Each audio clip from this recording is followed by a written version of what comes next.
hukum pernikahan wa ma yata'allaqu bihi, dan hal-hal yang berkaitan dengan pernikahan. Kemudian di situ di Fathul Qorib ada keterangan awalnya mengatakan wa fi ba'din nusakh, dan dalam sebagian nusakh, naskah-naskah, kata-katanya di sebagian naskah wa ma yattasilu bihi, dan hal-hal yang bersambungan bihi dengan pernikahan.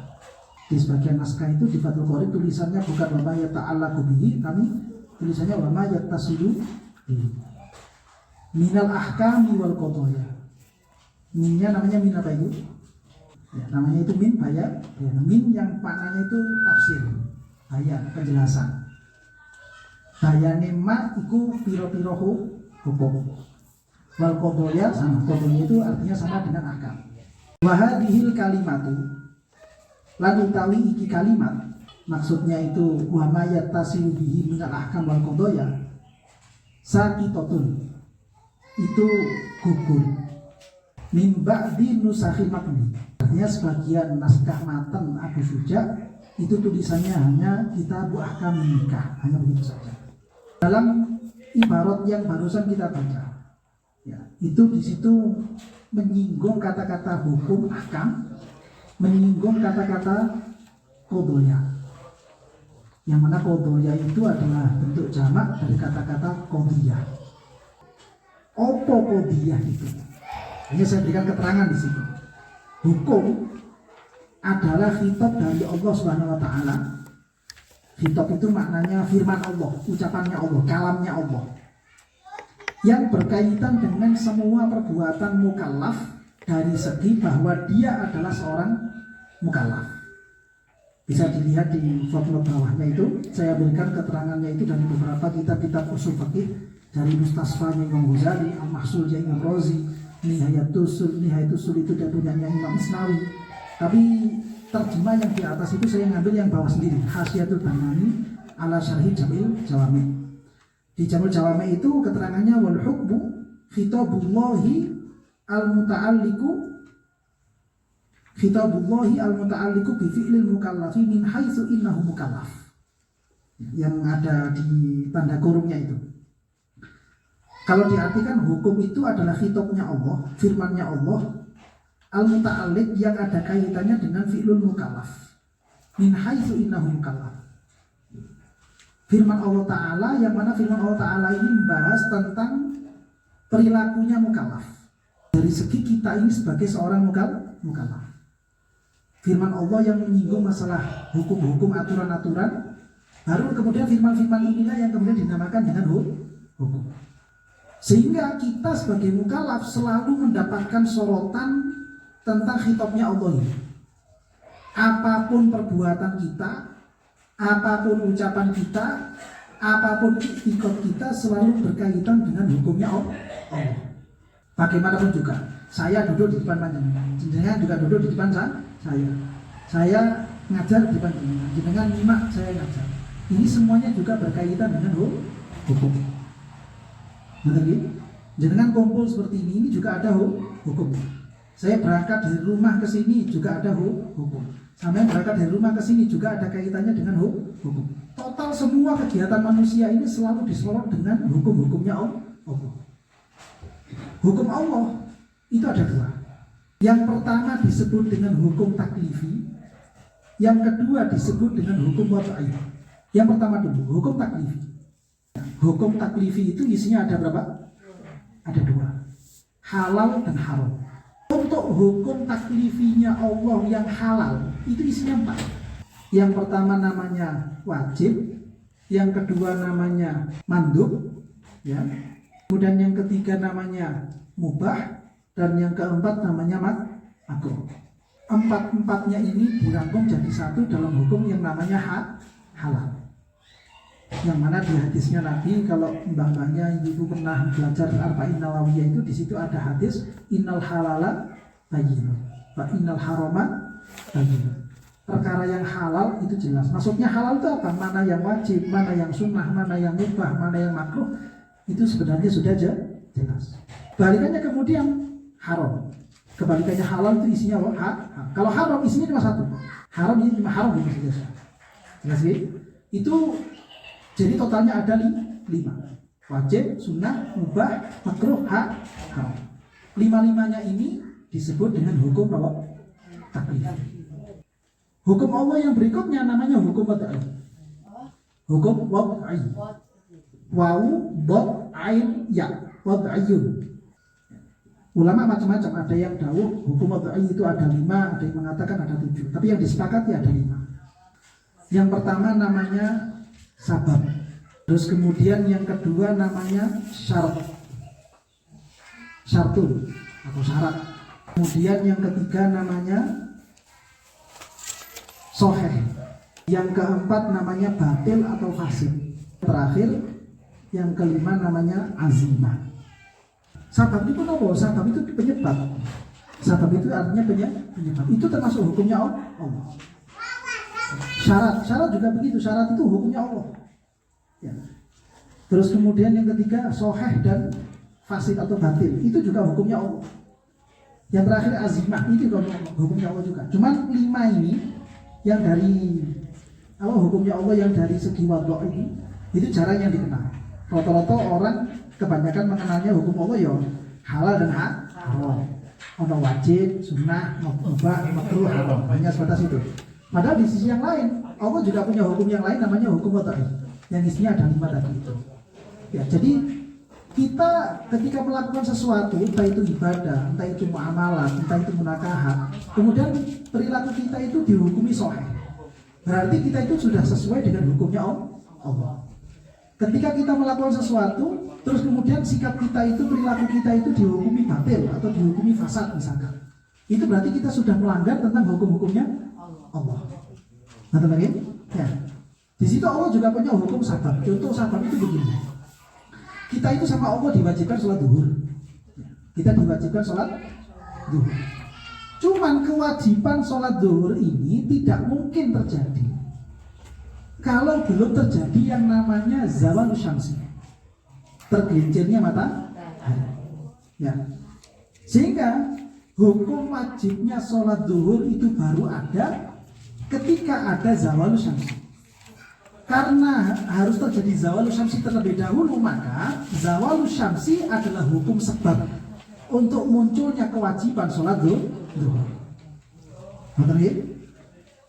Saya misalkan, taruhlah misalkan saya tidak punya HP misalkan, terus saya kemudian ingin punya HP, terus ada teman orang yang nawarkan HP. Ini Pak Ustaz, saya jualan HP, saya kepingin punya ini. Ya, saya ingin bagaimana caranya HP ini menjadi hak milik saya. Caranya bagaimana? Dengan akad baik, dengan akad jual beli. Ketika saya melakukan transaksi jual beli, kemudian akad baik saya ini sahih, sah, maka perpindahan hak dari HP tadi dari penjual kepada saya ini juga menjadi sah.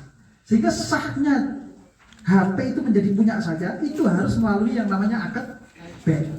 Sehingga akad baik ini, sahihnya akad baik menjadi sebab halalnya perpindahan hak milik dari satu tangan ke tangan yang lain. Ini namanya hukum sebab. Ketika ada laki-laki perempuan menikah, maka kemudian ketika mau menikah nanti di situ ada kewajiban yang namanya itu memberikan mahar. Si laki-laki punya kewajiban memberikan apa? Mahar. Cuman kewajiban memberikan mahar ini terjadi ketika terjadi akad nikah. Kalau misalkan akad nikah itu belum terjadi, ya, kalau misalkan akad nikah itu belum terjadi, maka si laki-laki juga belum ada kewajiban untuk membayar mahar. Sehingga berarti sahnya akad nikah atau adanya akad nikah atau di gambaran yang lain terjadinya wati atau jima itu menjadi penyebab munculnya kewajiban memberikan mahar. Nah, ini beberapa contoh-contoh hukum yang namanya sebab. Ada lagi hukum namanya syarat. Ada lagi hukum namanya apa? Syarat. Orang itu seorang laki-laki, ya, seorang laki-laki dianggap sah menjadi seorang wali bagi anaknya yang perempuan itu kalau dia itu adalah laki-laki yang hur, merdeka, muslim, kemudian dia punya syarat lagi yang namanya adil. Dia harus orang yang memiliki biografi yang bagus dan dia juga orang yang bisa menjaga kehormatannya. Loh, ini syarat. Sehingga nanti dia itu sah menjadi wali nikah kalau syarat-syarat ini terpenuhi. Kalau syarat-syarat ini tidak terpenuhi, maka dia tidak sah menjadi wali nikah. Kalau dia tidak sah menjadi wali nikah, maka itu juga akan berdampak kepada akad nikah putrinya sendiri. Nah, ini namanya hukum syarat. Jenengan misalkan mau sholat zuhur, sholat asar, sholat maghrib. Di situ ada syarat supaya sholatnya jenengan sah. Harus suci tempatnya, harus suci pakaiannya, harus suci badannya, harus menghadap kiblat, ya, dan beberapa syarat yang lain.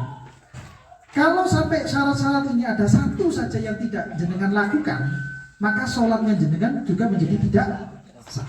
Sehingga syarat ini harus terpenuhi. Nah, syarat ini adalah hukumnya Allah gitu. Syarat ini merupakan hukumnya Allah. Cuman jarang diungkap kalau itu termasuk hukum-hukumnya Allah. Ada lagi hukum Allah itu namanya azimah. Azimah itu sesuatu yang memang harus dilakukan.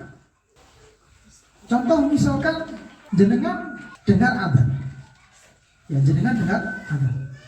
Yang mana dengan adanya suara adzan itu mewajibkan jenengan untuk melakukan sholat.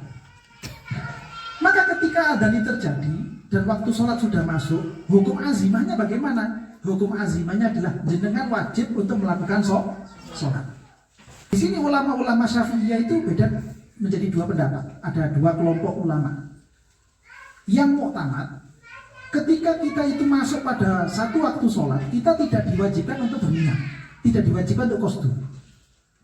Misalkan tadi masuk sholat waktu asar masuk, kita tidak diwajibkan untuk berniat melakukan sholat asar, karena waktunya asar itu luas, mulai dari bayangannya benda ini 2 kali lipatnya sampai terbenamnya matahari.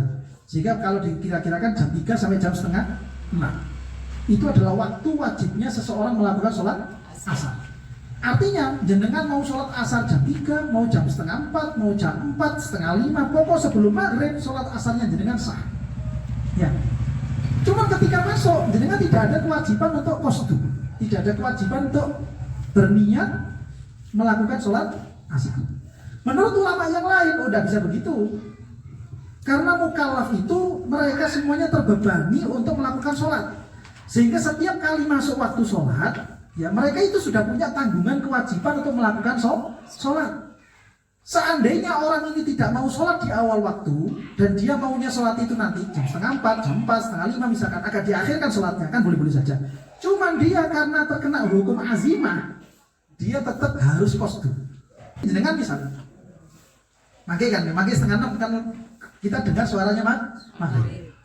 Menurut sebagian ulama, kita itu walaupun nggak selangsung sholat, kita tetap diwajibkan untuk kostum niat ingsun sholat maghrib di sini. Tapi rada engko ya Allah. Ya, tapi rada engko sing bisa taklim ya. Misalkan gitu. Gambarannya seperti itu. Kenapa kok diwajibkan seperti ini? Karena kita semuanya sebagai seorang mukallaf, kita terkena hukum yang namanya azimah. Jelas ini ya. Walaupun sebagian ulama yang lain enggak, sing penting kan wis iso nglakoni maghrib di waktu ini sing penting. Tidak harus diniati mulai awal. Nah, sehingga di dalam masalah ini ulama-ulama Syafi'iyah itu terbagi menjadi dua kelompok. Ada yang mewajibkan sejak awal masuknya waktu sholat, ada yang tidak. Jelas ini? Nah, ini semuanya tentang hukum-hukum Berikutnya kemudian di kitab Fathul Qorib itu di judulnya menyinggung kata-kata qadhiyah. Kata-kata qadhiyah itu adalah bentuk jamak dari kata-kata qadhiyah. Qadhiyah itu apa? Nah, di situ saya terangkan kemudian. Yang dimaksud dengan qadhiyah dalam pembahasan ilmu fikih dan juga ilmu usul fikih, yang namanya qadhiyah itu adalah hubungan antara keberadaan orang atau pihak yang terkena hukum. 1. 2. Masalah yang dihadapi dan hukum itu sendiri. Jadi setiap kita itu berbicara tentang hukum. Ya, setiap kita berbicara tentang hukum, pasti di situ ada pelaku, ada masalah, dan hukum itu sendiri. 3 komponen ini nggak mungkin nggak, pasti ada. Setiap jangan mau ngomongkan hukum apa saja, entah itu hukum syariat atau hukum positif, hukum BW, hukum Belanda, terserah. Mesti 3 ini nggak mungkin lepas. Ada yang namanya orang pelakunya, ya, pihak yang melakukannya, subjeknya. Ada masalah yang sedang dibahas, dan tentu akan ada hukum itu sendiri. Nisbat antara 1, 2, 3, A, B, C, ya, hubungan 3 ini, itu yang disebut dengan qadhiyah. Ya, hubungan A ke B, B ke C, C ke A lagi. 3 unsur ini hubungannya disebut atau diistilahkan dengan sebutan apa? Qadhiyah. Cuman kebanyakan ulama-ulama itu mengistilahkan qadhiyah ini, menyebutkan qadhiyah itu satu makna, satu maksud dengan yang namanya hukum. Jadi hukum ya qadhiyah ya hukum. Cuman sebenarnya makna aslinya qadhiyah tidak sama dengan hukum. Jadi nisbatnya saja, nisbat antara mahkum alaih, ya, atau di situ yang saya tulis itu adalah orang yang terkena hukum, itu istilah bahasa kitabnya itu mahkum alaih. Kalau masalah itu namanya mahkum bih, hukumnya ya hukum. Itu keterkaitan nisbat antara mahkum alaih, mahkum bih dengan hukum. 3 ini keterkaitannya nisbatnya diistilahkan dengan sebutan apa? Qadhiyah. Jelas ini? Berikutnya kemudian mukallaf. Karena hukum dengan qadhiyah ini menyinggung dan sangat erat kaitannya dengan mukallaf, kita juga perlu tahu apa itu mukallaf. Mukallaf adalah semua orang yang telah balik dan waras akal pikirnya. Entah itu dia sudah masuk Islam atau dia belum masuk Islam. Pokok ada orang yang dia itu sudah balik, entah laki-laki atau perempuan, dan dia itu punya akal yang waras, maka orang ini disebut dengan mukallaf. Ketika dia itu mukallaf, maka hukum Allah, entah itu yang taklifi, entah itu yang wad'i, berlaku bagi dia. Ya, berlaku bagi dia. Jelas ini? Hanya saja nanti untuk orang yang non muslim, untuk orang kafir, itu ada keringanan dari Allah. Keringanannya bagaimana? Ketika mereka orang-orang kafir itu masuk ke Islam, maka semua kesalahan, semua kemaksiatan yang pernah dia lakukan di masa-masa kafir diampuni semuanya oleh Allah. Itu kekhususan untuk siapa? Orang-orang kafir. Beda lagi dengan orang murtad. Ketika ada orang murtad, dia keluar dari agama Islam, terus dia murtad itu, suatu saat nanti dia kemudian kembali kepada Islam, maka semua hukum Allah, entah itu taklifi, entah itu wad'i, berlaku kepada orang murtad itu. Sehingga misalkan ada orang murtadnya kapan? Sedino. Ya, wong murtadnya sedino. Dalam satu hari itu dia tidak sholat 5 waktu. Atau mungkin di hari itu sebenarnya dia punya kewajiban untuk mengeluarkan zakat misalkan. Dia punya kewajiban memberikan uang belanja kepada istri misalkan. Terus gak dilakukan karena dia dalam keadaan murtad. Setelah dia masuk Islam, wajib mengqadha semuanya. Karena dia posisinya murtad. Sehingga hukumnya Allah ini tetap harus dilakukan. Jadi gini, hukum Allah itu kan tadi kan saya sebutkan di situ khitabullah. Al-muta'alliq bi af'alin bi fi'lil mukallaf gitu. Ya. Firman-Nya Allah, ucapannya Allah, dawuh-dawuhnya Allah yang punya kaitan dengan perilakunya mukallaf. Khitabnya Allah ini itu ada dibagi menjadi dua warna. Ada kalanya maknawi, ada kalanya tanjizi. Maksudnya maknawi itu apa? Maknawi itu ketika manusia ini belum ada. Maknanya misalkan ya, maknanya ini ada yang belum nikah. Suatu saat kemudian nanti akan nikah. Setelah nikah terus punya anak. Sampai sudah ditakdirkan nanti akan punya anak 2, 3, 4 dan seterusnya. Anak-anak jenengan sekarang masih ada di alam azali. Mereka yang ada di alam azali sebenarnya sudah terkena khitabnya Allah, terkena hukum-hukumnya Allah. Cuman hukum Allah yang mengena kepada mereka yang masih di alam azal itu disebut maknawi. Begitu nanti mereka itu lahir di alam dunia, khitabnya Allah berlaku kepada mereka yang sifatnya tanjizi. Maka orang itu ketika dia murtad, hukumnya Allah berlaku bagi dia. Karena dia sudah tanjizi, karena dia sudah ada di alam dunia. Sehingga ketika dia murtad, terus kemudian dia tidak melakukan kewajiban-kewajiban apa yang diwajibkan oleh Allah, terus kemudian dia itu masuk Islam, maka wajib melaksanakan semuanya.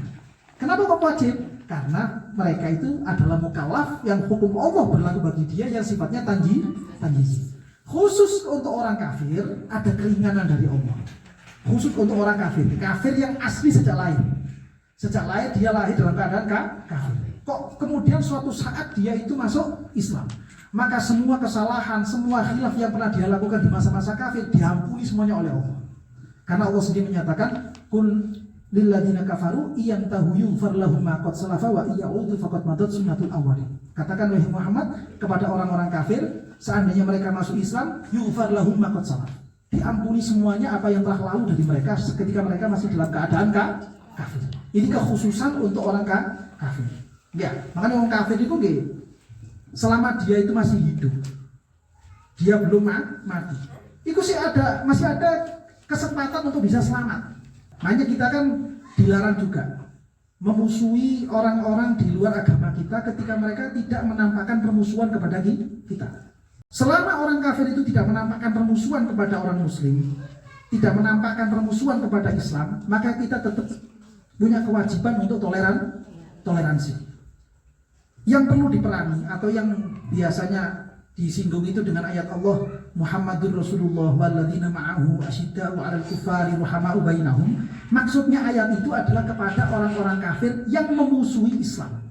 Orang-orang kafir yang memusuhi orang-orang muslim. Ketika mereka menampakkan permusuhan, maka kita punya kewajiban untuk atau punya kebolehan untuk berbuat tidak baik kepada mereka. Itu pun kalau menurut mazhab Syafi'i kita harus menunggu izin dari pemerintah. Kalau ada izin dari pemerintah untuk memerangi orang kafir yang model seperti itu, baru kita boleh memerangi. Kalau tidak ada izin, maka tergantung kondisi nanti. Ya kalau mendesak ya boleh, kalau nggak mendesak nggak boleh. Jelas nih? Tapi kalau ada orang tetangga, ada saudara, ada kerabat, atau ada siapa saja yang mereka itu non muslim, tapi mereka nggak pernah memusuhi kita. Ya rukun-rukun saja, ketemu yo nyopo, jagongan bareng. Kalau misalkan datang ke rumah juga mereka enak-enak saja. Kita juga tidak boleh bersikap tidak baik kepada mereka. Tetap sebagai manusia kita tetap hormat kepada mereka sebatas kemanusiaan. Kenapa kok begitu? Karena mereka masih hidup. Ketika mereka masih hidup, dia punya kesempatan untuk bisa memperbaiki diri. Kecuali kalau mereka sudah mati. Baru nanti ketika mereka mati dan matinya dalam keadaan kafir, itu masuk pada firman Allah Ta'ala, innal ladzina kafaru min ahlil kitabi wal musyrikina fi nari jahannam khalidina fiha ulaika hum syarrul bariyah. Karena mereka sudah pasti matinya dalam keadaan apa? Kafir. Sehingga nasnya Al-Qur'an ulaika hum syarrul bariyah. Mereka lah seburuk-buruknya makhluk. Kenapa kok seburuk-buruknya makhluk? Karena mereka mati dalam keadaan apa? Kafir. Berarti wong muslim seperti apapun dia, sebejat apapun kondisinya, dia tetap terkena hukumnya Allah. Kalau ada orang kafir, dia tetap terkena hukum Allah, tapi ada keringanan. Kalau mereka mau masuk Islam, semua kesalahan diampuni oleh Allah. Tapi kalau orang murtad, tidak ada keringanan dari Allah. Jelas ya? Ini kaitannya dengan mukallaf. Saya lanjutkan dulu. Keterangan berikutnya dari Fathul Qorib. Wa nikahul utawi nikah iku yutlaku, itu diitlakkan, digunakan lughatan secara bahasa ala dom, atas dom. Dom itu maknanya di lembar berikutnya. Dom itu artinya kumpul, gabungan, kebersamaan, hubungan, kelompok. Itu bisa dibahasa Arabkan dengan dom. Atau kata-kata nikah itu juga bisa diartikan dengan watku. Watku itu hubungan badan atau bahasa sekarangnya senggama. Jadi senggama itu secara bahasa Arab boleh juga disebut dengan nikah. Nikah itu ya senggama ya nikah. Secara bahasa Arab itu. Kemudian kadang juga digunakan dengan kata-kata akad. Jadi akad nikah itu bahasanya apa? Nikah. Jadi akad nikah ketika ada laki dengan walinya itu qabil tu nikah haha wa tazwijah itu namanya nikah. Nikah itu ya akadnya niku. Atau lagi dan ada tiga makna ini berlaku semuanya dalam bahasa Arab. Jadi orang Arab itu kalau misalkan mau mengkawinkan pohon kurma, kan pohon kurma itu harus dikawinkan. Ada pohon kurma yang betina, ada yang bejantan. Itu harus dikawinkan. Lah mengawinkan ini orang sana itu membahasakannya dengan kata-kata nikah. Saya menikahkan pohon kurma. Ya, bukan berarti di kono nyuruh KUA, mono akad nikah, ya bukan begitu. Ini kan menggabungkan antara pohon kurma yang pejantan dengan yang betina digabungkan. Itu orang Arab menyebutnya dengan apa? Nikah. Oh, wit kurma ini nikah. Yo, malu nanti undangan nih, yo cetak kamu nong. Lalu kalau rame-rame ini, kalau undangan nih, kalau resepsian nih, yo kalau wit kurma gitu ya. Karena makna awalnya nikah itu adalah apa? Dom itu artinya apa? Menggabung. Ada orang dia itu melakukan entah itu wataknya itu halal ataupun haram, itu bahasa Arabnya juga nikah. Terus kemudian ada yang melakukan akad nikah, apa itu? Ono nikah. Ya. Itu namanya juga tiga-tiganya berlaku dalam bahasa Arab. Terus kemudian berikutnya di Fathul Qoribnya itu keterangannya wa yutlaqu, dan kata nikah itu yutlaqu digunakan syar'an secara syariat ala aqdin, atas suatu akad, nah, mustamilin yang meliputi alal arkani, atas beberapa rukun, wasyuruti, dan beberapa syarat. Kalau ditranslate ke bahasa Indonesia secara syariat, kata nikah memiliki makna suatu akad yang meliputi beberapa rukun dan syarat. Itu arti nikah secara syariat. Nah, di situ kemudian saya kasih catatan definisi nikah secara syariat sebagaimana tersebut dalam kitab Fathul Qorib sebagaimana di atas kurang mendapat persetujuan dari banyak kalangan fuqaha. Banyak ulama yang tidak setuju dengan definisi nikah yang seperti itu. Yutlaqu ala aqdin mustamilin alal arkan wasyurut. Itu banyak ulama yang tidak setuju dengan tulisan yang ada di Fathul Qorib. Apa yang disebutkan oleh Syekh Muhammad bin Qasim Al-Ghazi dalam Fathul Qorib, banyak ulama yang kurang setuju. Di antaranya adalah Syekh Ibrahim bin Muhammad Al-Bajuri dan Syekh Muhammad Al-Khatib Asy-Syarbini. Yang mana Syekh Bajuri ya di Hasyiah Bajuri, terus kemudian Syekh Muhammad Khatib Syarbini di kitab Iqna. Ya, beliau kurang setuju dengan definisi nikah yang disebutkan dalam Fathul Qorib.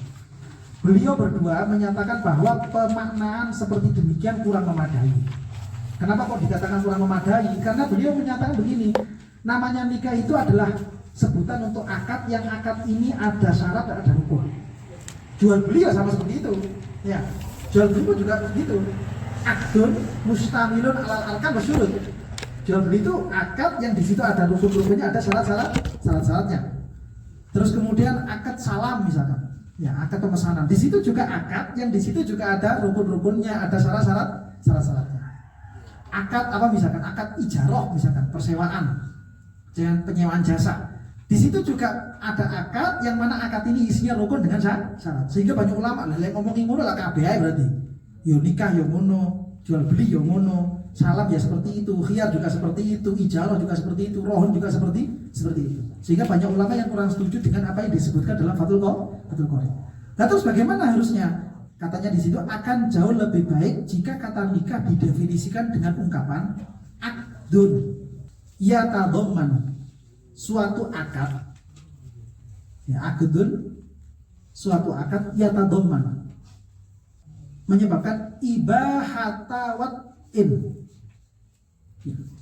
kebolehan melakukan wate, kebolehan melakukan wat'i, ya kebolehan melakukan wate, ya bilafzi ingkahin au tazwijin, menggunakan lafaz ingkah, menikahkan, au tazwij, artinya sama juga menikahkan, au tarjamatihi, atau terjemahan dari kata-kata ingkah atau terjemahan dari kata-kata tazwij, ya itu baru dinamakan dengan nikah atau akad nikah. Ya, saya kasih catatan.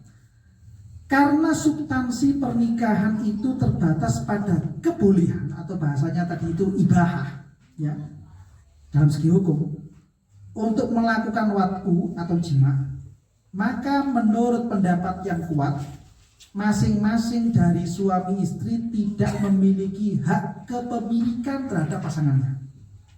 Ya, kan tadi itu opposite nikah itu. Kita kan sekarang sedang membicarakan tentang definisinya nikah. Nikah itu apa sih? Nikah itu ya adalah suatu akad yang mana dari akad ini menyebabkan kita boleh melakukan wati. Ya, boleh melakukan wati. Tentunya dengan akad. Ada lafaz ingkah atau tazwij. Karena nikah itu adalah kita diberikan izin untuk melakukan wati, kebolehan melakukan wati. Maka suami istri tidak ada istilahnya hak milik. Jadi si suami tidak memiliki hak milik kepada istri, istri juga tidak memiliki hak milik kepada suami. Dewi-dewi kabeh. Ini menurut pendapat yang kuat. Ya, menurut pendapat yang rajih. Memangnya kenapa Ustaz membahas seperti itu? Loh begini, saya tuliskan di situ. Dampak pemahaman ini akan nampak jelas semisal ketika ada kejadian seorang suami yang bersumpah bahwa dia tidak memiliki apa-apa. Misalnya orang wong lanang diparani sampai koncone, aku nyiri duit ya, sumpah gak diopo-opo. Ya, misalkan ya, si laki-laki ini sumpah billahi gak diopo-opo. Padahal dia punya istri. Ya, padahal dia punya istri. Maka ucapannya dia sing tadi mengatakan sumpah billahi gak diopo-opo, itu tidak dianggap sebagai sumpah palsu. Karena tidak dianggap sebagai sumpah palsu, maka dia juga tidak punya kewajiban membayar kafarah. Kenapa kok begitu?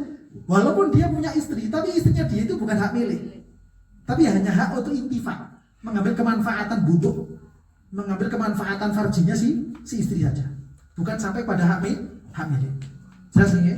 Jadi misalnya penjenengan ya, ibu-ibu nih babain, oke, aku nilai barangmu, bila ya gak diopo-opo, padahal di bojo, ya, padahal di bojo. Menurut pendapat yang kuat tidak ada masalah, kecuali kalau ngomong seperti itu, bila gak diopo-opo, dia punya niatan untuk menceraikan istrinya, maka terjadi, ya, maka terjadi. Bila gak diopo-opo, kok di bojo, kamu aku niatan ini. Misalkan dia niatannya untuk cerai, maka jatuh cerai. Ketika dia mengatakan aku gak duwe opo, tapi itu kalau ada niatan mungkin, ada niatan untuk cerai. Tapi kalau tidak ada niatan, ya tidak ada masalah. Boleh saja. Jelas nih, dia tidak sampai terjerumus kepada yang namanya syahadatuz zur atau sumpah palsu. Ya, sebab dia dianggap tidak memiliki hak milik terhadap istrinya. Ya, bojone ya dhewe, sing lanang ya suaminya ya sendiri. Namun menurut pendapat sebaliknya, nah ini menurut pendapat yang rojih, pendapat yang kuat. Menurut sebaliknya sekarang muqabilnya rojih. Bagaimana? Menurut pendapat sebaliknya, jika ada suami yang bersumpah seperti demikian, maka dia dianggap melakukan sumpah palsu atau bahkan telah menceraikan istrinya jika ada niatan untuk cerai. Dia ada niatan untuk cerai, berarti dia sudah dengan ngomong gak diopo aku, itu sudah dianggap menceraikan istri. Nah, makanya hati-hati, omongan itu kadang hanya sebatas itu dampak hukumnya itu kemana-mana. Ngerti? Dampak hukumnya kemana-mana. Padahal ngomong sumpah bila gak diopo-opo aku. Loh itu kadang kan orang itu kan karena dia jahil, karena dia tidak ngerti ilmu, dia tidak merasa kalau omongan ini bahaya sekali. Ya, omongan ini bahaya sekali. Omongan yang sering misalkan kumpul-kumpul, mari rasan-rasan, ya, iku sajane kudu anake. Ya. Terus anake sapa? Ya anake wong liya. Lah, itu omongan seperti ini kalau sampai terucap, itu bisa-bisa nanti jatuhnya kepada qadzaf. Ya jatuhnya qadzaf. Karena dia secara nggak langsung menuduh orang lain berbuat zina, sedangkan dia nggak punya saksi empat. Ya, dia nggak punya saksi empat. Seperti kasus kemarin. Ya, kasus kemarin yang sempat viral itu. Jombang. Ya, kan kasusnya itu kalau bahasa di Indonesia nopo pelecehan seksual kan ngoten ya. Kalau saksinya 4 dan 4-4-nya melihat secara langsung, maka bisa dihukum. Ada hadus zina di situ. Tapi kalau tidak ada, belum bisa. Oh, kan ada pengakuan dari korban. Loh, dia ikrarnya sudah pas enggak? Ada bayinahnya enggak? Nah, karena di situ nanti ada kaitannya dengan hukum. Ya, ada kaitannya dengan banyak hukum di situ. Kemudian ketika ada pengakuan dari pihak korban, kemudian langsung disahkan sehingga kemudian yang pelaku langsung kena hukum. Tidak seperti itu. Nah, ketika kita itu orang-orang santri, kita ngaji seperti ini, ngaji fikih, ketika dapat berita seperti itu, ya nggak langsung diiyakan. Saksi ini kamu kok bayinahnya harus 4. Makanya di situ kemudian kalau misalkan bayinahnya itu berupa foto, bayinahnya itu berupa video, apakah itu dalam kacamata fikih mu'tabar? Belum tentu. Bahkan yang muktamad yang kuat itu belum dianggap muktabar, belum bisa menjadi bukti kalau seseorang ini melakukan apa perzina. Opo maneh gano saksine sik kulak-kulak jari. Terus melok-melok ngomong, mungkin iku sih gak kena iku. Senengane ngumpuli santrine dhewe. Loh, qadzaf.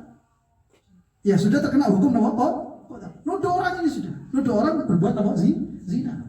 Itu kalau ada hukum Islam, orang seperti ini wajib dicambuk 80 kali. Kenapa? Dia telah melakukan yang namanya qadzaf. Loh, tapi kan ini Indonesia kan hukum cambuk. Karena di Indonesia nggak ada hukum cambuk, duwe utang. Terkena hukuman qadzaf nanti di akhirat. Bahaya betul nanti. Bahaya sekali. Makanya hati-hati dalam hal omongan. Berita-berita seperti itu kemarin sempat viral masalah Pondok Sidikiyah. Kita yang ngerti ilmu, hati-hati. Mulutnya dijaga. Jangan ikut-ikutan apa yang viral. Sesuatu yang viral itu belum tentu itu benar. Tetap kita sebagai santri, tolak ukur kita, timbangan kita adalah ilmu. Ketika ilmu ngomong ya, kita ikut ya. Ketika ilmu ngomong jangan, kita ikut jangan. Paham ya? Tanpa pandang bulu, siapapun pelakunya. Apakah dia itu seorang biasa, dia seorang kiai, dia seorang bunyai, dia seorang gus, dia seorang ning, bahkan mohon maaf, seorang habib ataupun syarifah sekalipun. Karena di mata hukum semuanya sama. Allah tidak pernah membeda-bedakan dalam hal hukum. Makanya hadis kanjeng Nabi itu hasyawakallah ya. Dan itu tidak mungkin. Rasulullah pernah dawuhnya begini, seandainya Fatimah putri saya ini mencuri, maka saya sendiri akan potong tangan. Maksudnya kanjeng Nabi itu bagaimana? Tidak ada perbedaan dalam hal hukum. Siapapun orangnya, lek keliru ya keliru, lek bener ya bener. Karena ketika kita itu belajar ilmu hukum, maka tuntutan terbesar bagi kita itu supaya kita punya pola pikir, pandangan cara nilai itu harus objektif, tidak boleh subjektif. Oh, mandak kiai, mandak ning, mandak bunyai misalnya. Lek selama nabi lawan jenis gak popo, kudungan ketok gulune gak popo. Ndak ono. Salah ya salah. Santri ini wedok misalnya. Aku santri ono yai kok selama niku lah gak oleh. Ya gak oleh. Jadi ini yai ini lho, aku lagi ndelok wong itu kok ndelok tembok. Oh, gendengan. Ya. Ya kalau orang gila. Ndelok lawan jenis kayak ndelok tembok gak ada pengaruh. Lha iki wong waras kok. Selama dia manusia dan selama dia akil, punya kewarasan akal, maka di situ ada yang namanya syahwat. Tak mungkin enggak. Lek gak ono syahwat, malaikat berarti. Dan dia bukan malaikat, ngoten. Sehingga seberapapun dia itu, seperti apapun gelar titelnya, boy ku mau ono tulisannya Abuya, boy ku ono tulisannya Kiai Romo Haji, sakarep. Titel di belakangnya sing SHM, sakarep. Selama dia manusia, dia punya syahwat. Jelas ya? Selama dia manusia, dia punya apa? Syahwat. Katu syahwat kok malaikat. Cocok Jibril njelmo dadi manungsa iki. Ya, uga iku lek ndelok wong itu koyo ndelok tembok, oh gendeng. Ya. Wong gendeng kan. Sama semuanya. Ngoten nggih, jelas nggih? Ya. Nah, sehingga ketika semuanya sama, tidak ada perbedaan tentang titel-titel di mata Allah dan di mata hukum. Maka ketika itu benar ya tetap benar, ketika itu salah ya tetap salah. Kalau kemudian gini, kita sebagai manusia awam, ya orang-orang awam, terus kita tahu ada tokoh-tokoh misalkan, entah itu kiai, entah itu bunyai, entah itu gus, entah itu nik, yang ada perbuatan-perbuatan beliau itu yang menurut pemahaman kita salah. Bagaimana sikap kita? Ya, ketika kita tahu kiai bisa ngelakoni apa, gus ngelakoni apa, bunyai ngelakoni apa, ning ngelakoni apa, yang menurut pemahaman kita, cetek-cetekan ilmu kita ini salah. Bagaimana kita? Tutup mulut. Ya, karena kita orang awam, tutup mulut. Sikap kita bagaimana? Sing apik jupukun, sing elek aja ditiru. Cukup. Untuk urusan amar ma'ruf nahi mungkarnya orang awam itu cukup bil qalbi. Cukup bil qalbi. Adapun nanti yang bilisan itu tugasnya para ulama. Karena ulama tahu sendiri caranya mengingatkan itu tahu sendiri. Enggak keluar-keluar. Sowan di situ, konfirmasi dulu bener atau enggak, seandainya nanti bagaimana cara menasihatinya. Itu ada caranya. Lah, sekarang kenapa kok Indonesia semrawut? Gara-gara sing awam melok ngomong-ngomongan, sing awam melok keluar-keluar. Padahal dia posisinya adalah orang awam, tapi dia ikut bicara tentang masalah hukum. Muat-marit akhirnya. Makanya katanya Sayyidina Ali itu, lausa katal jahilu lama khatalafan nas. Seandainya orang yang tidak ngerti ilmu itu diem, tidak ikut bicara, maka manusia ini tidak akan kocar-kacir. Kenapa manusia kocar-kacir? Karena mereka yang awam tidak ngerti ilmu ikut-ikutan bicara. Betul nggih, jelas nggih. Jadi jenengan kalau misalkan ketemu ono bunyai, ono ning, ono gus, ono kiai, kok kelakuannya salah. Gitu.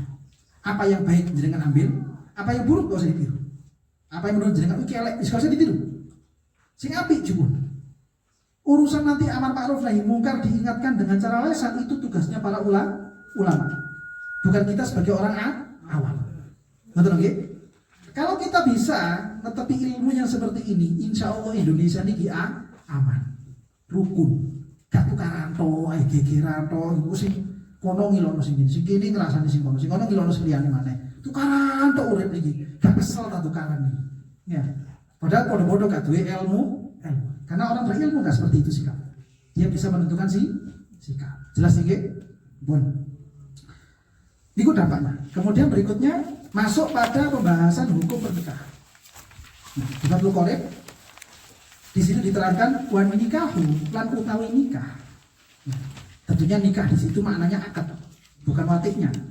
Ya, wan nikahu dan yang namanya akad nikah mustahabun itu sunnah. Namanya akad nikah itu sunnah. Oh jadi pedot tadi. Lanjutannya liman yahtaju. Ya, liman kaduwe wong bagi orang yang yahtaju, yang butuh. Ya, yang butuh ilaihi kepada nikah. Ya, ilaihi kepada nikah. Tapi nikah yang kedua ini maknanya wati. Kalau nikah yang pertama tadi itu akad, kalau ilaihi rujuknya dhamir kan kepada nikah. Nikah yang kedua ini maknanya wati. Akad nikah itu sunnah bagi orang yang butuh kepada yang namanya wati. Ketika ada orang dia butuh kepada wati, maka dia disunahkan untuk menikah. Ini syarat pertama. Tasawurnya yahtaj ilal wati itu bagaimana? Bitauqoni nafsihi lil wati. Nah, ini kita tasawurnya. Gambarannya yahtaj ilaihi itu seperti apa? Gambarannya adalah bitauqoni nafsihi lil wati. Dengan munculnya keinginan nafsunya ya, lil wati untuk melakukan yang namanya wati. Ya, melakukan wati itu dia muncul keinginan, maka disunahkan untuk menikah. Ini pertama. Yang kedua, sunahnya nikah itu kapan? Wayajidu uhbatahu. Wayajidu lan duweni sapa man ya uhbatahu ing modal nikah. Ya, dan dia memiliki modalnya untuk menikah. Ketika dua-duanya ini ada, baru hukum sunnah itu terjadi. Ya, ketika dia itu memang butuh melakukan wati, terus kemudian dia juga punya modal untuk menikah. Modal nikah itu maksudnya ada 3. Ya, modal nikah itu maksudnya ada 3. Isinya uhbah itu isinya 3.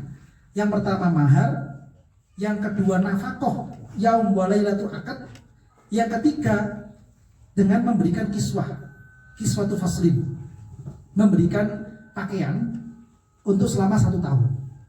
Dia mampu melakukan itu, dia mampu bayar mahar, dia bisa memberikan nafkah untuk hari pernikahannya, hari zafafnya itu dia bisa memberikan nafkah, dan kemudian dia bisa memberikan pakaian kepada istrinya selama 1 tahun.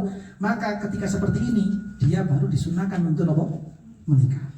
Tapi kalau misalkan dia itu kepingin melakukan wati, tapi gak punya modal, ya dia tidak punya uang untuk bayar mahar, dia tidak bisa untuk memberikan nafkah, dia tidak bisa untuk memberikan pakaian istrinya juga tidak bisa, maka dia tidak terkena hukum sunnah menikah. Justru nanti di bawahnya keterangan saya tafsir, di bawahnya itu saya rinci, dia bisa-bisa menurut Imam Nawawi itu makruh untuk menikah. Keterangannya di situ, menikah hukumnya sunnah bagi laki-laki yang membutuhkan pernikahan dalam kurung wati atau jima, dan sekaligus memiliki modal untuk melangsungkan pernikahan, mahar, nafkah untuk istri, dan berikutnya memberikan pakaian. Jika seandainya dia tidak memiliki modal untuk melangsungkan pernikahan, maka dia tidak disunahkan menikah. Kamahrin wa nafaqatin.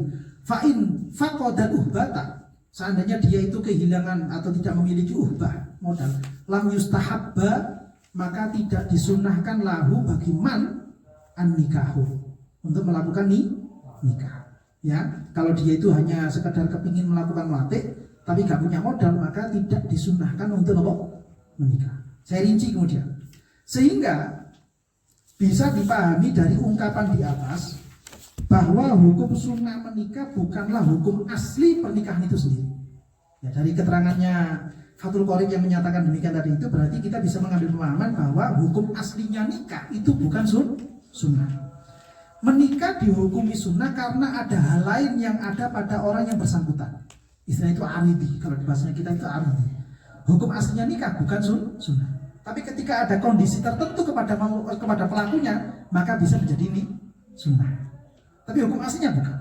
Lalu hukum aslinya nikah itu apa? Ya mubah. Yaitu saat dia butuh untuk melakukan waktu, sekaligus mampu membayar mahar, memberi nafkah, dan menyediakan pakaian bagi istri, baru hukum nikah menjadi sunnah. Tapi kalau misalkan dia tidak butuh untuk melakukan wati, atau mungkin dia itu tidak mampu membayar uhbah, maka dia tidak sunnah. Nikah itu hukumnya bukan sunnah. Hukumnya adalah apa? Mubah. Lho Ustaz, itu ono hadis iku Ustaz. Hadis itu menyatakan an-nikahu sunnati. Faman raghiba an sunnati falaisa minni. Lha iku lah berarti menunjukkan nikah itu sunnah. Oh enggak, salah paham sampean. Itu salah paham. Yang dimaksud hadisnya Nabi yang menyatakan an-nikahu sunnati itu tidak sedang menerangkan hukum nikah. Betul lagi? Maksudnya Nabi itu adalah an-nikahu thariqati. Nikah itu caraku. Caranya Nabi ketika ada laki-laki menginginkan untuk kepada seorang perempuan atau perempuan kepada seorang laki-laki, caranya Nabi itu apa? Nikah, betul. Makanya klop dengan belakangnya, faman roghiba an sunnati falaisa minni. Barang siapa yang tidak mau dengan caraku, maka dia bukan golonganku. Lah kalau sama di depan tadi itu an-nikahu sunnati, sama artikan dengan nikah itu sunnah, maka nanti konsekuensi di belakangnya faman roghiba an sunnati falaisa minni. Ketika kita tidak sholat qobliyah ba'diyah, kita tidak sholat duha, kita tidak sholat witir, kita tidak tahajud, kita tidak sholat tasbih, berarti kita bukan umatnya Nabi. Lalu kita gak mau melakukan yang sunnah. Ya, makanya pemahaman kalau hadis tadi itu an-nikahu sunnati itu difahami dengan tentang hukumnya nikah sunnah itu tidak benar, teman-teman. Karena maksudnya Nabi dalam hadis itu an-nikahu thariqati. Nikah itu adalah cara ketika Nabi Muhammad itu ingin mengatur umatnya, laki-laki ingin memiliki seorang perempuan, perempuan tertarik dengan seorang laki-laki. Caranya ini kenapa? Nikah. Ya, caranya itu adalah mengadakan akad nikah. Nikah hukumnya adalah muka. Baru nanti kalau kondisi pelakunya ini dia ingin melakukan wati, terus kemudian dia itu punya modal, baru dia sunnah untuk menikah. Jelas ya? Berikutnya saya rinci di situ. Hukum asli pernikahan adalah mubah. Hukum ini bisa berubah menjadi sunnah atau makruh, tergantung pada kondisi orang yang menjalaninya. Saya ambilkan keterangannya dari kitab Bejuri. Di bawahnya itu ada yang bernama. Berikutnya kemudian, jika ada seorang laki-laki yang butuh untuk melakukan wat'u, namun dia tidak memiliki modal pernikahan, maka makruh bagi dia melangsungkan pernikahan. Ya, kepingin nang wong wedok, sing wedok kepingin nang sing lanang. Ya, tapi dia nggak punya modal, maka makruh melakukan pernikahan. Kau oleh nikahnya gak habis ya. Kenapa? Dia nggak punya modal untuk menikah.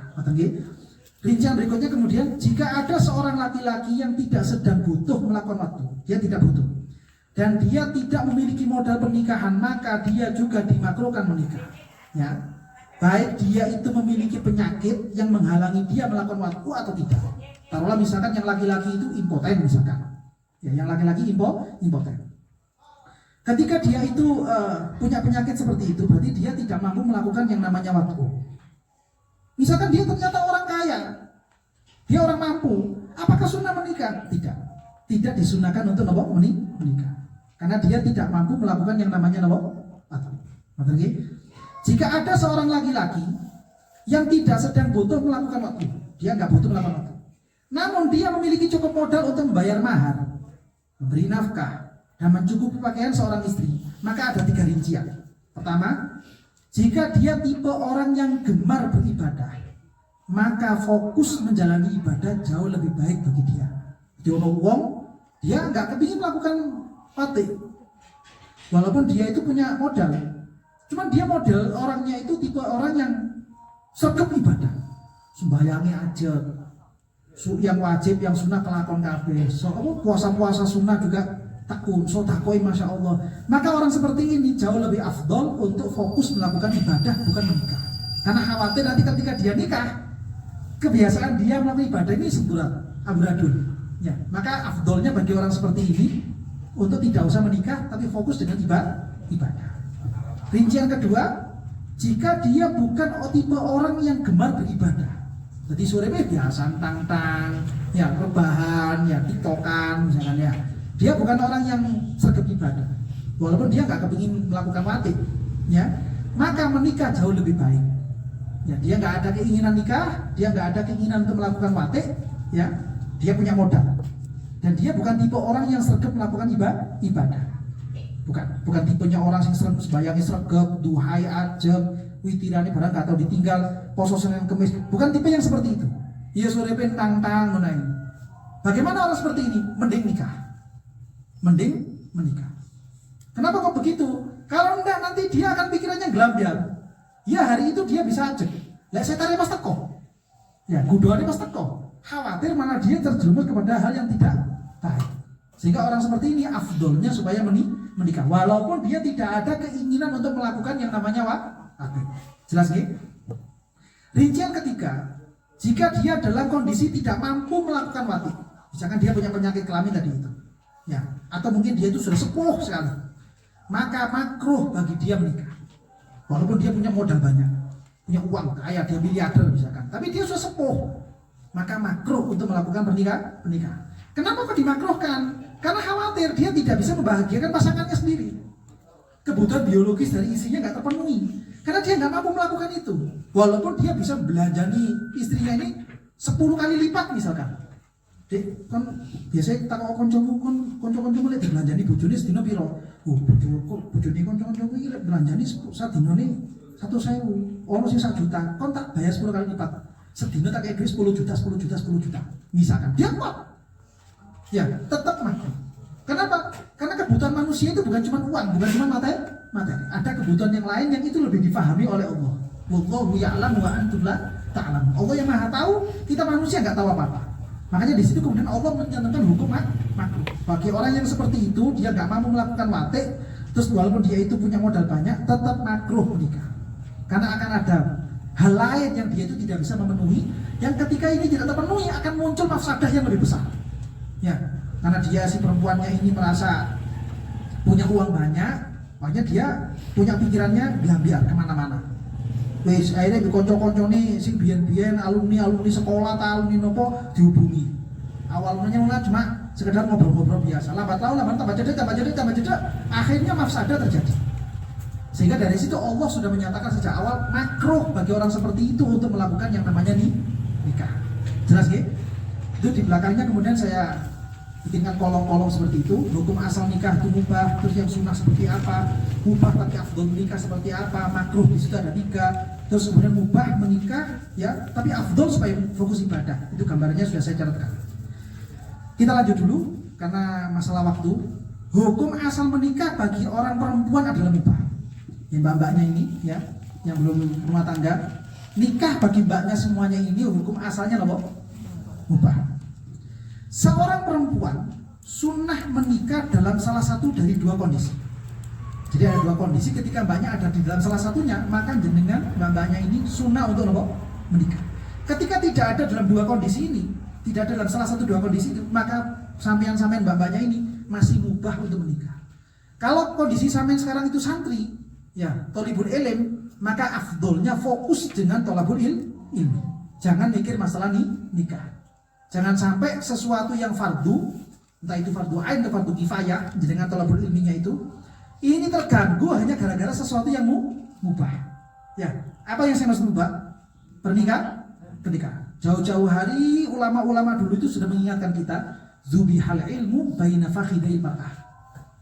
Ilmu itu akan tersembelih dengan sesuatu yang ada di antara 2 pahanya perempuan. Maksudnya pernikahan. Ulama-ulama dulu itu ketika mereka masih bujang, itu bisa menghabiskan waktunya 1 hari full untuk ilmu. Ketika menikah terkurangi, apalagi sudah punya anak, sudah punya cucu, semakin berkurang, akhirnya waktunya untuk ilmu itu semakin hilang. Ya, makanya banyak ungkapan yang menyatakan dzubihal ilmu baina fakhidail mar'ah. Ya, ilmu itu akan tersembelih dengan sesuatu yang ada di antara 2 pahanya perempuan. Maksudnya itu hanya kiasan saja. Maksudnya pernikahan. Mbak sing gurung rapi ojo tersinggung. Berarti ini suami ya ndak, itu cuma kiasan saja. Maksudnya pernikahan. Kenapa begitu? Karena kan hukum aslinya nikah itu mubah. Ngerti nggih? Thalabul ilmi hukumnya wajib. Ya, jangan sampai sesuatu yang wajib ini terganggu, rusak hanya gara-gara sesuatu yang mubah. Makanya Imam Nawawi itu tidak mau nikah. Imam Nawawi itu tidak mau nikah. Penulisnya Riyadhus Shalihin, Al-Adhkar, itu orangnya nggak nikah. Dan memang nggak mau nikah. Karena apa? Beliau merasa tidak ada keinginan untuk melakukan waktu. Beliau orang mampu. Orang tuanya Imam Nawawi itu orang mampu. Bapak ibunya masih ada. Imam Nawawi wafat itu umur 42 menurut riwayat yang asal. Ada yang menyatakan 45. Itu ketika Imam Nawawi itu, bapak ibunya itu masih utuh semuanya. Dan bapak ibunya orang cukup. Orang desa, tapi sugih wong desa, pekarangan. Cuman Imam Nawawi hidupnya di tengah kota Damaskus. Itu ketika meninggal, belum menikah beliau, sama kan belum menikah. Dan beliau nggak mau, karena posisinya tadi itu, saya gak butuh kok. Saya sudah merasa terhibur, merasa enjoy, nyaman ketika saya itu duduk dengan kitab, duduk dengan pulpen, duduk dengan kertas. Saya sudah merasa nyaman. Saya tidak merasa terganggu ketika saya tidak punya pasangan hidup. Sehingga beliau karena punya kemampuan besar juga, beliau sebagai seorang mujtahid yang itu fardu kifayah bagi beliau. Beliau tidak mau fardu kifayah ini menjadi rusak hanya gara-gara beliau kemudian punya istri. Sehingga kira-kira kalau kita paham seperti ini, Imam Nawawi tidak nikah itu benar atau salah? Sangat benar sekali. Ya beda dengan orang-orang seperti kita kan. Senengane delok-delok lirik-lirik sing enggak ngono ya. Kasih lanang kasih wedok podo ae ya. Ngono ya hanu etok-etok radio aja kakek bagus. Ya. Lah jadi pengin ndang radio ngono wis. Ya. Kerja sing genah golek duit sing mempeng wis cukup radio. Padahal seperti itu. Dan itu aghatul lil basar. Wa ahsanul lil farj. Ya, kali Nabi itu lebih baik bagi agamamu. Kita bukan tipe-tipe orang sing pikirannya itu fokus dengan ibadah tok. Pikirannya fokus dengan ilmu tok, enggak. Kita ini orang-orang biasa, bukan malaikat. Nafsu kita itu war gitu aja. Kebos ini ya. Air. Gimana? Terus bagaimana? Ya mending Nabi. Ya, jadi bapak ibu butuh satu. Sebelum kita dadu saja. Kalau tadi omah mawon ibadah tok. Wis. Ojo didawakno omongan iki ya. Kalau ketemu wong lanang teko nang sampean nglamar sampean sing lanang iku wong ahli agama trimon. Ya, wong ahli agama, agamane apik, sembayange ajek, wong jujur, amanat, trimon. Bukan ganteng usahanya. Misalnya ya. Golek bojo sing ganteng ku sunnah. Ya, sing paling utama iku pokok agamane sing apik. Ya, agamane sing apik, akhlake genah, akhlaknya bagus. Wis trimo wis. Ya, boleh ganteng kelakuane gledek playboy. Iki opo? Kan gitu. Subuge wacana. Iki opo? Ya. Tuku nopo? Jualan ngalor ngidul kita kulon itu buat apa? Yang sono kan sampean sendiri. Paham ya? Ya. Jadi yang pertama itu memang fadfar bidatidin talibat yata. Yang pertama itu tolak ukurnya yang kita nilai, yang kita lihat adalah urusan agama, akhlaknya, kejujurannya, sopan santunnya, ya, amanatnya, bagaimana kira-kira. Itu yang menjadi prioritas. Terus lanjutkan. Seorang perempuan sunnah menikah dalam salah satu dari dua kondisi, yaitu yang pertama, dia butuh melakukan waktu. Nah, ini sudah manusiawi semuanya. Ojo ngaku-ngaku gak butuh, kita terus gak percaya aku. Ya malaikat ya. Ketika dia butuh melakukan waktu, maka dia sunnah untuk menikah. Itu kondisi pertama. Atau kalau dia misalkan tidak butuh waktu, tapi dia pada kondisi dia butuh kepada penghidupan. Ya, dia butuh pada orang yang bisa menafkahi dia, bisa menghidupi dia, bisa menemani dia. Maka orang seperti ini, perempuan ketika seperti itu, sunnah untuk menikah. Ya, sunnah untuk menikah. Terus misalnya kayak modal-modal, enggak, itu bukan urusannya perempuan, itu urusannya yang laki-laki. Kalau laki-laki, ya, dia sunnah menikah ketika ada dua hal sekaligus. Waktu, butuh kepada wate, yang kedua punya modal. Kalau perempuan satu tok, salah satu dari dua, bukan dua-duanya loh, salah satu dari dua, baru sunnah, hukum sunnah terjadi. Yang pertama dia butuh wate, atau dia tidak butuh wate, tapi dia butuh orang yang bisa menghidupi dia. Maka hukum sunnah terjadi kepada si perempuan. Urusan modal, sampai gak usah mikir. Lah sampai duit bapak, itu urusannya bapak sampean. Ya, bapak kau no, ya urusannya calonnya sampean. Ya, bukan urusannya sampai bapaknya ini bukan. Paham ya? Jadi gak usah mikir melulu, mikir gedung, mikir ini. Itu kudu sesuatu yang wajib. Ya, makanya saja nih Nabi, kalau kita sesuai dengan fikih, murah menurut. Kenapa mahal? Kan nuruti fikih ya. Nuruti kene ane dulur, kene ane tonggo, kene ane konco. Rabi yang diomong ngono-ngono tok. Subane mek tetel-tetel. Ya apa ya? Rabi ku ya ono es krime ta. Ya ono baksone barang ta. Ya ono ngene. Wis dawa ae. Sing gedung, sing ngene. Aduh, warang akhirnya. Sebenarnya itu murah, ngoten. Sebenarnya nikah itu murah meriah. Dan semua laki-laki itu mampu, lek carane koyo syariat atau fikih cocok, itu mampu lanang. Kenapa banyak laki-laki mundur? Bahkan kemudian mungkin dia tidak mundur sampai kemudian melakukan perbuatan yang tercela. Ya karena tuntutannya terlalu tinggi. Di Jawa itu sih untung-untungan, hanya sebatas uang mahar dan uang resepsi saja. Jadi kalau tahu di daerah Kalimantan, di Sumatera, di Sulawesi, itu selain mahar, ada istrinya uang asap. Ya ada istrinya uang asap. Uang asap itu tergantung nanti dia dari suku mana. Kalau dia di antara beberapa suku itu namanya wong asap kudu ono string bed, kudu ono lemari, kudu ono meja, kudu ono perabot dapur lengkap, harus ada kendaraan, rumah enggak. Ono mana kalau di Timur Tengah, omah pokok sak isine. Itu wong asap itu. Maharnya itu titik, maharnya sedikit, 100.000, 200.000, ya. Uang asapnya, waduh ngeluh, ya. Akhirnya kan lagi sih mundur, kasih tuh, melarang kayak ngono biaya tapi aku kudu kerja berang tahun. Itu karena apa sih? Karena uruf atau karena kebiasaan masyarakat yang terlalu memaksa, terlalu menuntut. Sebenarnya kalau kita nggak usah nuruti itu, ya. Nggak usah nuruti bahasa remai cocoti tonggo, ya. Kan nuruti cocoti dulur. Gak semahal itu kok ternyata nikah itu. Ya, gak semahal itu. Malah sampai ada motivasi dari Nabi barokah wong wedok itu ketika dia minta maharnya itu sedikit. Lu pun titik Pak Ustaz. Iya, tapi uang asapi kok gede temennya. Yang ngeluh ndak sih akhirnya. Menjadi jelas nih. Terus, jika si perempuan tidak butuh kepada keduanya dan dia termasuk tipe perempuan yang gemar beribadah, maka makruh menikah bagi dia. Tapi bapak misalnya ahli poso Daud, poso dahar, mending gak usah nikah, fokus ibadah. Leono tapi, koyoi gak ono. Ya. Namun jika perempuan itu bukan tipe orang yang gemar beribadah, maka menikah itu afdol bagi dia. Dia gak tahu poso Senin Kemis, ngemil tok gitu ya. Mari popcorn ciki, mari ciki, krip, mari krip, gorengan, apa maneh tau terus saya. Oh no, ae sing dikecapi. Rapi. Ya. Isu awan sore bengi lambene kecapan tok.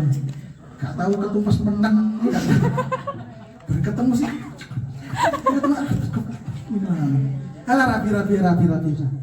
Ya.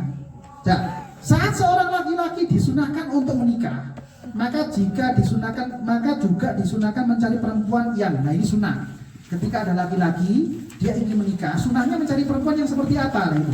Jadi mbak itu lagi oleh wong lanang sing ngerti agama, ya iki lakonono. Nek wong lanang boleh sing koyo ngene, menjadi wong lanang ngerti fikih berarti. Pertama, perawan, ya. Perawan, jogon mbake perawan ya, jangan sampai kebobolan. Ya. Kecuali jika ada uzur untuk menikahi perawan. Jadi dia si laki-laki itu tidak bisa menikahi seorang perawan, tidak bisa. Dia butuhnya yang bukan perawan memang. Seperti laki-laki yang butuh perempuan untuk membantu merawat keperluan keluarga, maka dia diperkenankan menikah dengan sayyid, dengan janda. Itu hadisnya dari Sayyidina Jabir. Sayyidina Jabir itu diperintahkan oleh Nabi untuk menikah. Terus kemudian Sayyidina Jabir ini curhat kepada Nabi bahwasanya ayah saya itu meninggal ketika perang Uhud bagi Nabi. Nah saya ini punya banyak adik perempuan yang masih kecil-kecil. Kalau saya nanti nikah dengan jariyah, nikah dengan seorang perawan, nanti saya tambah rumah. PR saya lebih banyak, adik, bojo. Tapi saya mau cari istri itu yang bisa merawat adik-adik saya yang masih kecil-kecil ini. Kemudian ditakon Nabi bisa boleh menunggu karena ada seorang sayyid, seorang jadai seperti ini. Katanya Nabi, kot asopta, bener. Sehingga di situ ada kebolehan bagi si laki-laki itu untuk menikah dengan janda ketika memang butuhnya adalah janda. Tapi misalkan tidak ada, maka sunnahnya itu nikah dengan perawan. Tapi itu pertama. A. B. Berkemampuan memiliki banyak anak. Mbak ya. Jadi ojo nolak. Nek menurut duwe calon, Mas sampean pilih dua anak piro minimal 7. Ojo ditolak, ya. Ya. Malah kalau menurut saya minimal 7 gak pati NU. Sing NU itu minimal 9. Ya, bintangnya NU pun 9 kali. Ya, minimal 9. Lu minim, ya. Ojo nolak, ngono lho. Itu bagus itu. Karena memang hadisnya seperti itu. Tanakahu tak suruh. Radio diara singa. Fa ini mukatsirun bikumul umama yaumal qiyamah. Saya akan berbangga-bangga nanti di mahsyar di hadapan para nabi ketika saya punya umat yang banyak. Itu yang sunnah dulu. Jadi dibantah sunnah Nabi ya. Cuma 2 anak sama saja, lagi perempuan sama saja. 2 anak cukup, lagi perempuan sama saja. Itulah itu ya versinya. Kudu versi Kanjeng Nabi itu. C, yang berikutnya cantik. Ya, sunnah cari perempuan yang cantik. Ya aku gak cantik, yo apa caranya saya ketok cantik, bener. Ya apa caranya saya iso cantik. Paham ya? Karena memang sunnahnya itu mencari perempuan yang cantik. Berikutnya yang D, cerdas, pintar. Ya mbak berarti lah kepingin oleh wong lanang sing kena, sing pintar sampean. Ya, tanggap, tegas, ya.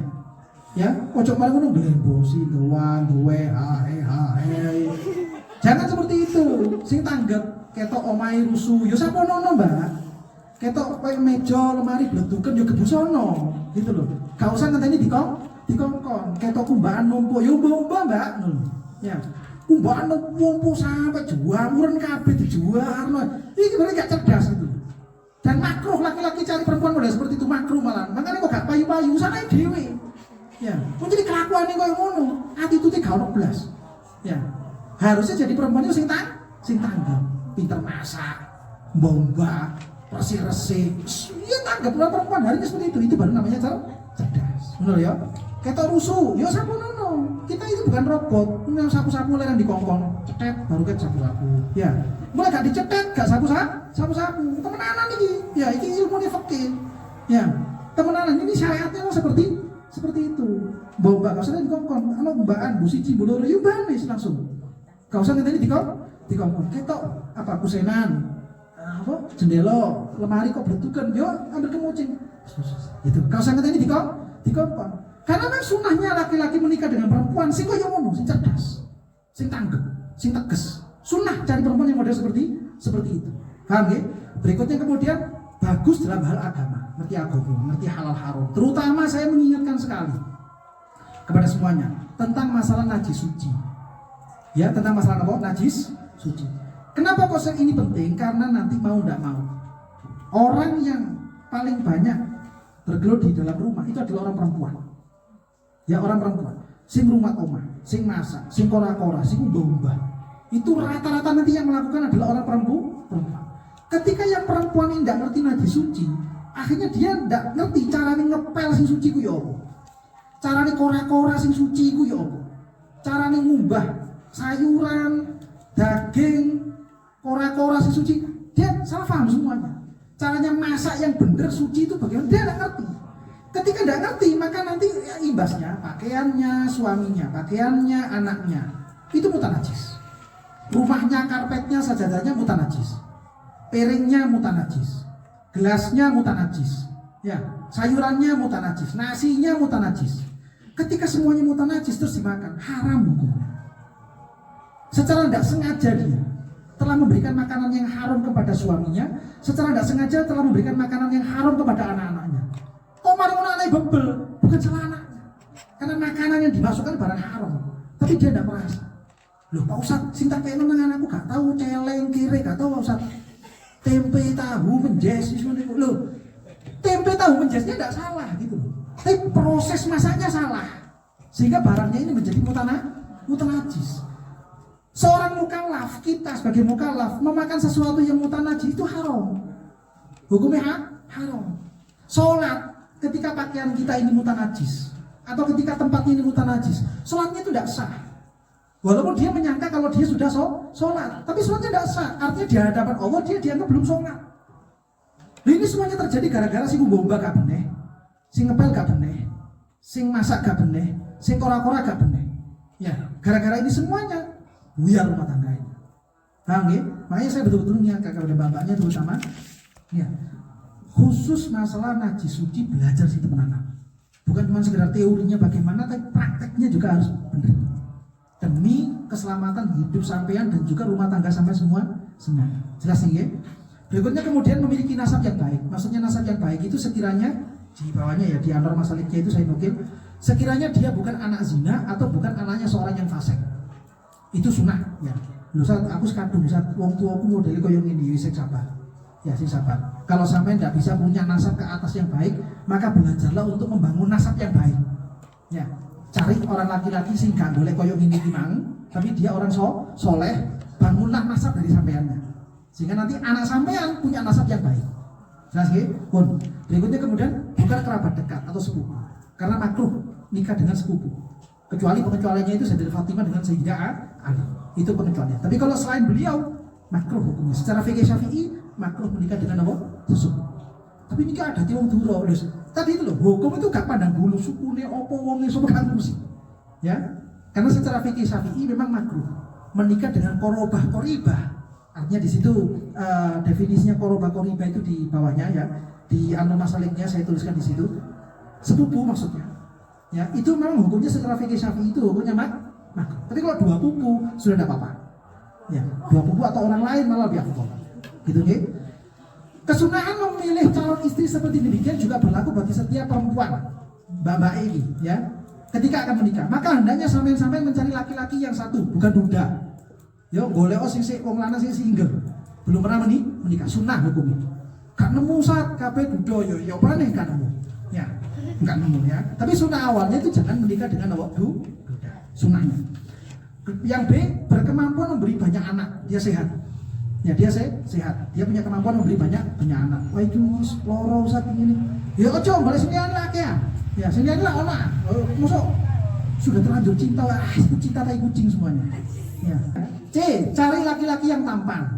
Sunnah Mbak yo, cari laki-laki yang tampan. Wis ono lanang gak pati ganteng. Ojo digoleki ngono lho. Ya, boleh ku sing ganteng, soleh, ahli ilmu. Oh iku uberan ya, kan masalah. Ngomong apa Pak? Aku lupa mesti nang ikut tuh ya Pak, uberan iki Pak. Lah ngono lho. Lu demi mendapatkan kesunahan iki ya. Ya paham ya? D, cerdas, pinter, tegas, tanggap. Arek lanang sing model seperti itu. Kudu arek lanang sing penggawane apa? Mobil jinan tok ya. Arek lanang penggawane ngeslot tok ae ya. Sing takon capci tak lagi sing lanang-lanangan biru ora. Lu mau ora iki. Ya, ketika sampean tahu ada laki-laki model seperti itu ya. Uripe parla tok ae. Ya wis dono ngono lho. Padahal nek arek lanang liya jatuh cinta usah. Tai kucing semuanya. Ya. Paham nggih? Ya ini malah nanti dadi apa sih sampean? Lah sing lanang-lanang lek kepiro wedok sing kena ya tinggalan game-gamean ngono iku ya. Aja main game tok ae ya. Urip ngegam game ku dihisab malaikat. Ya apa sapa Tuhanmu cip? Sapa nabimu slotnya? Waduh blaen. Takoni piro-piro nyambung ya. Parla-parle tok ae ngene.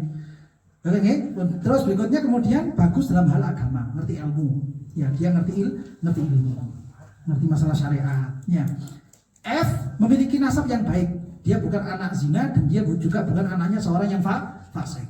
Boten enten satu wangel boleh sing koyo ngoten. Sing ngono kuwi iso biasa, wis gak apa-apa, belajar bangun nasab.